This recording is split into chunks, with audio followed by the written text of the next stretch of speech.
Welcome back to the Wizard Shop. Today we're going to delve into this poor abandoned W8 Passat. Let's get started.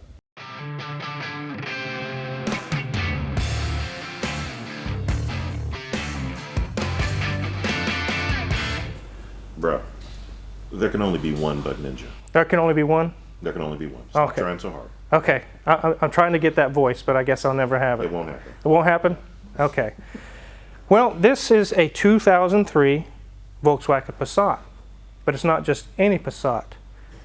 This is a W8 4Motion Passat. And the really crazy thing is, I got it for $350. Get out of here. Yeah. That's crazy. The customer that had this, it's set 90% of the time. They drove it like 2 or 3 times a year. And it just wouldn't start one time when they went to go try to drive it. They got it towed up here. I inspected and found that the fuel pump had died. But the fuel pump module on these is not interchangeable with the V6 or other TDI, Passat, or whatever. It's strictly the W8 fuel module. And as you can see here on the ECS Tuning website, there's a little picture of what that module costs. It's over $500 for the fuel pump module for this. So I quoted the customer the labor, the part, plus some markup on the part, and you got sales tax and everything. He was going to exceed $1,000 just to make this thing running. And it's not in bad shape, but it's not in horrible shape either. But they drive it 2 or 3 times a year. It just wasn't worth it for him. Put $1,000 into something and then go park it again for 6 months. Right. So he asked me, he's like, do you want this thing for scrap value?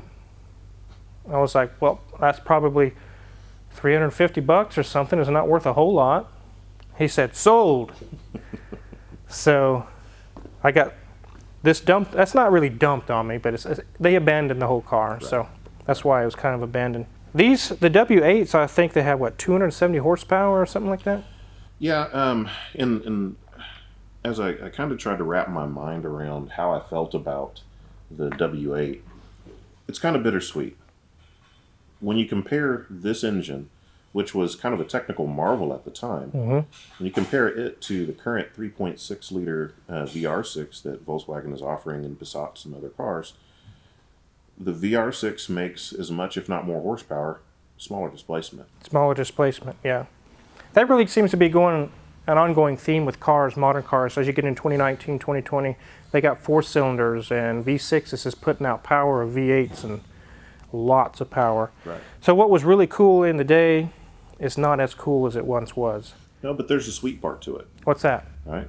Which is that the W8 then became the W12 inside of the Bentley Continental GT. Right? Right. With exactly the same 72-degree V angle, just more cylinders added. Yep. Right? And then ultimately became the W16 inside of the Bugatti Veyron. Right. That's all the same family of engine. All the same family of engine. That was modular. They just kept on adding and adding. Right. And with the Continental GT, added a couple turbos, and then ultimately culminating with the V6 or W16. Let me say it right. Inside of the Veyron, 4 turbos. Little extra degree to the V is 90 degrees in that one. Yeah. And 64 total valves, if you can imagine that. That's crazy. How to time all that up with the camshafts and everything. Right. Oh, also, I think in the VW Phaeton it had a W12. Is that correct? Yes. Right. So there was several cars that stemmed from the W8, W12, W16. And speaking of Bentleys, you can see right there that black Mercedes E550. The Turbo R is done. It's gone. Sweet. It took us almost, 6 or 8 months to get that thing. Every time that we dived into it to fix one problem, and we open the parts up and find out there's 5 more problems. And it was really kind of disappointing because it had such a long service history. All the receipts, stacks of receipts were in the trunk. Wow. And we start taking stuff apart and we're like, it can't have been serviced as well as it's been advertised. That's a shame. It was really kind of sad. Yeah. But we finally got everything taken care of, got it back together. We got the fuel distributor rebuilt by CIS Flowtech, and it runs perfect now. Hoovie's already taken it home. He's very happy with it, but it's finally gone, guys. Now let's take a look around this $350 W8 Passat. So as you can see, the headlights are really yellowed.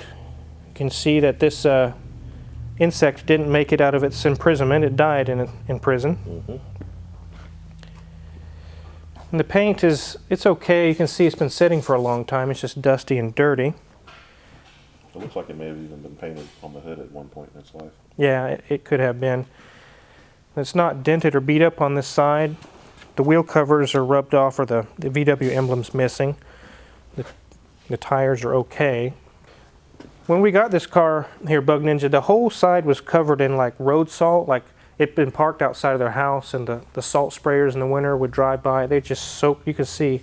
Yeah. Just soaked this poor thing in salt. Yeah, it was completely oxidized in Yeah. some areas here. Right in through here, it's pretty oxidized. Poor car was not used very much, so The interior looks pretty good, actually. yeah, it's pretty decent. Yeah. Let's walk around to the back and check that out.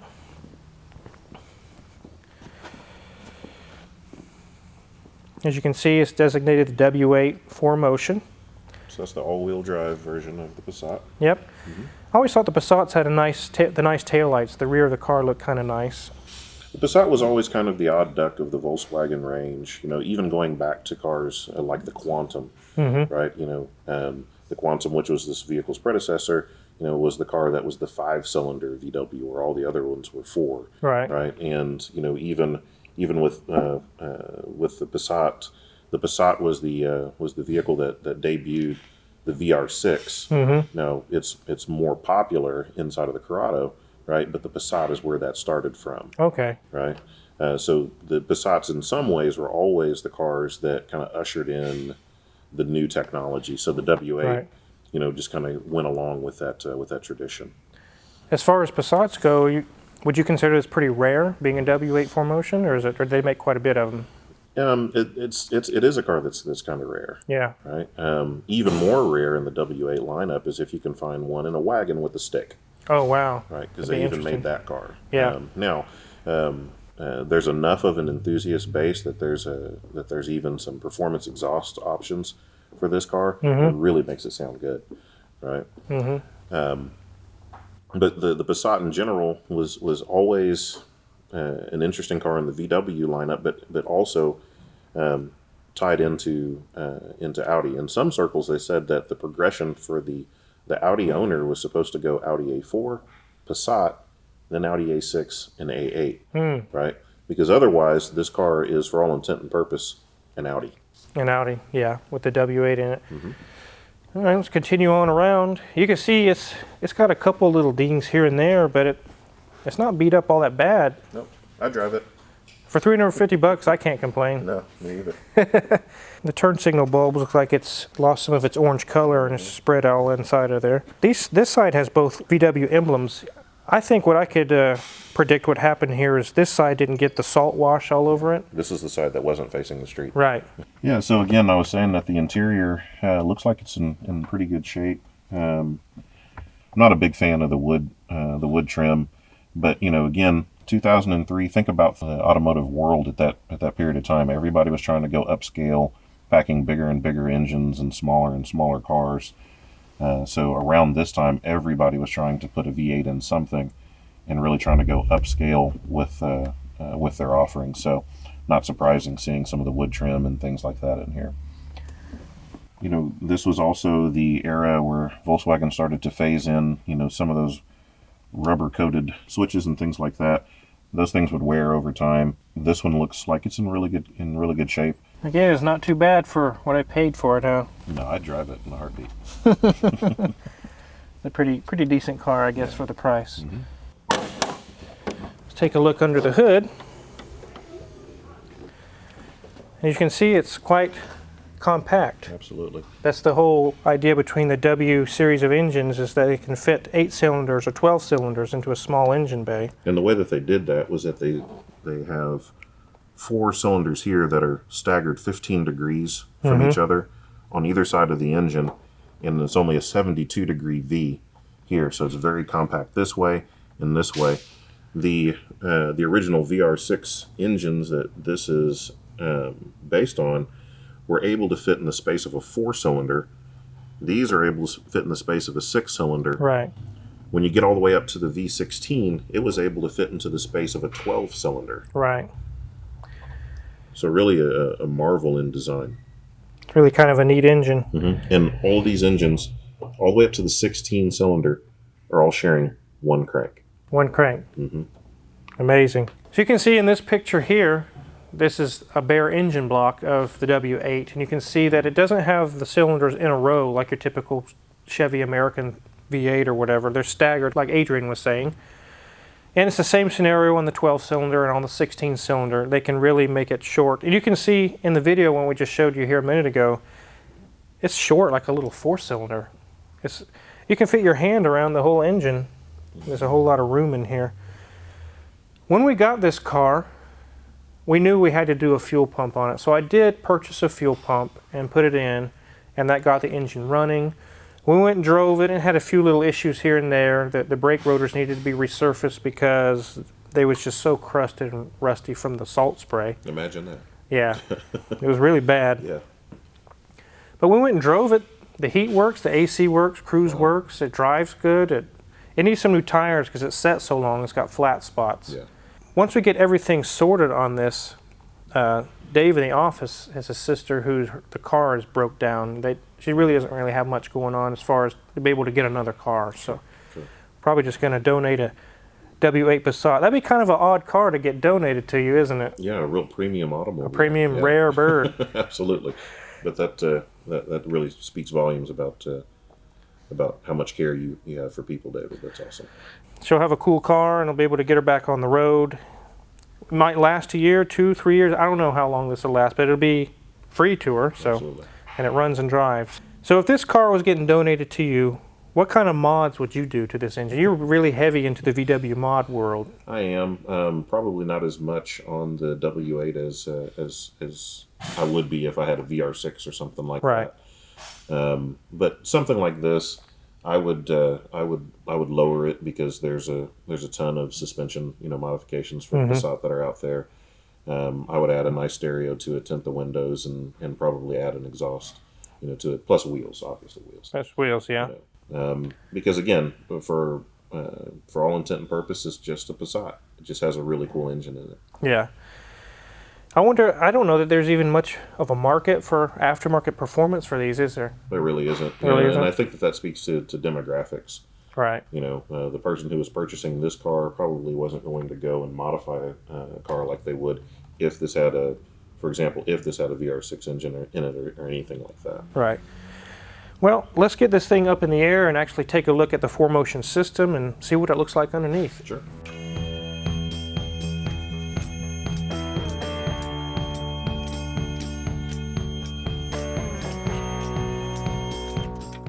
I do want to clear one thing up. Okay. Right, especially for those who are going to be in the comment section later. Mm-hmm. Right? I know that in 2003 they didn't offer a VR6 for the Passat. Right. There was either a 2.8 liter V6, kind of an Audi-derived engine. Okay. The W8, and there was the 1.8T. That would have been the enthusiast, the enthusiast engine. That would be the engine that people would go and modify. Would be the Passat 1.8T. Right. Okay, so we'll go ahead and start on the underneath here. And one of the things I'll check is the radiator core support area. And although it looks kind of rusty, there's nothing leaking here. It's a tight fit. Yeah, one thing even on the W12s on the Bentleys I service, they have the same style oil pan. So you don't have as much length on the engine, so you have to accommodate oil capacity somehow. So they have a wide, narrow oil pan that goes across this way. Wow. So this is actually engine oil pan here. Kind of a strange looking setup there. Looks like it has a tiny seepage, but it's nothing to really worry about. It's probably taken it years to do that. Mm-hmm. Take a look here. It's got corn husks in it. But the pads are fine. The rotors, we just kind of cleaned them up, resurfaced them with a Scotch-Brite pad and got all that gunk off of there. Looks like it's had new struts put on it in the front. I think that's something we put on because they were just completely shot. The front suspension on most Audis or Volkswagens is so complicated. They have multiple different arms, upper and lower. There's 2 up on top, 2 on the bottom. Well, I think that what you're seeing here is how the Passat relates to the Audi, Right. right? Because in the Volkswagen range, you didn't really see all this complexity until later. Right. This would be an Audi type setup here. Absolutely. We'll go to this side over here. Same scenario. Good pads, new strut, sway bar's good. And here on the transmission, we can start to see what Adrian was talking about, that the 4Motion is, it's a normal rear-wheel drive transmission, but then it will have on the sides output shafts for the front. There's kind of a differential inside of there for the front. Not really a whole lot going on there leaking. There's a little seepage on this axle shaft here, but it's going to be a car that gets donated, and I'm not going to put $3 or $4 grand into a $350 car. We do see on the rear of the transmission there's an output shaft seal leaking. We'll just have to make sure the person monitors their transmission fluid and make sure it's not running out. I think that's probably taken a long time for that to leak out as well. Yeah. Like I mentioned, for what we paid for the car, this car is not worth putting $3 grand into it, going through every nook and cranny and every nut and bolt. So, you can tell the exhaust is a little rusted a little bit, but it's intact. It's not leaking. And here's the center, kind of a resonator, I think that would be. Because you still have another two The mufflers in the back. in the back. Then we have the differential, which is kind of a blocky shaped thing. Rear differential. That's what makes this a 4-wheel drive, that it can transmit power through the transmission to all 4 wheels, really. And then, of course, right here. Yep, you can see the Audi rings. That's it. Look at here's Audi. Audi symbols everywhere. Let's take a look at the back brakes and the back wheels. We got new pads and resurfaced the rotors in the back. Nothing loose there. Same story over here. Seems like a really solid car, David. Yeah, it's not bad. It's not in the best of shape, but it's not horrible either. So all in all, with the condition it's in, you think it's a pretty decent car to donate to somebody for free? No, absolutely. I'm just sad that you didn't hit me up first. Okay. Yeah, you would probably enjoy this car, huh? No, I have too many cars. Too many cars, yeah. You actually have a Beetle, don't you, that's got a VR6 motor Yeah. swapped into it? Yeah, yeah. It only looks like a Beetle, but underneath it, it's a performance car. So it took the 2-liter 4-cylinder out, swapped in a VR6, added a T04 turbo, and standalone engine management, Bilstein PSS9, suspension all the way around, Wow. and a limited slip, and it's a lot of fun. But like this car, you can't hardly put your hand inside of the engine bay because it just won't fit. Yeah, there's just no There's room no around more it. room left. Okay, well, let's get this thing back down on the ground. For the price, I guess I can't complain. No, It's kind of a neat car. it's a really solid car, actually. Yeah. If it was in a lot better shape, I probably would maybe try to keep it for myself, but it's a good runner. It'll be a good car for someone, and it'll get this Dave's sister by until she can do something else. So Absolutely, that's awesome. it's a really cool car. I definitely wanted to get some Bug Ninja input on it because he's a VW addict, pretty much. Yeah. In fact, it's interesting because most people online, kind of equate me with Volvo and things like that when I've owned over 23 Volkswagens. You're a Volkswagen guru, yeah. If you're curious what kind of tools we use to fix this W8 Passat, check my Amazon affiliate link in the description below. Also, if you're in the Wichita area and you need some pest control services, there's a link below to Bug Ninja, which is the business he owns. It takes care of pests for you. What kind of pests do you take care of? Bed bugs? Everything. Bed bugs, roaches, spiders, fleas, ticks, Oh, wow. mice, especially now that it's getting cold. Yeah. It's mouse season right now. So So definitely, if you're needing those kind of services in this area, definitely hit him up. There's a link in the description below. If you haven't hit the subscribe button already, I really recommend you do that now. We got a lot. You can see lots of videos to come. Thanks for watching.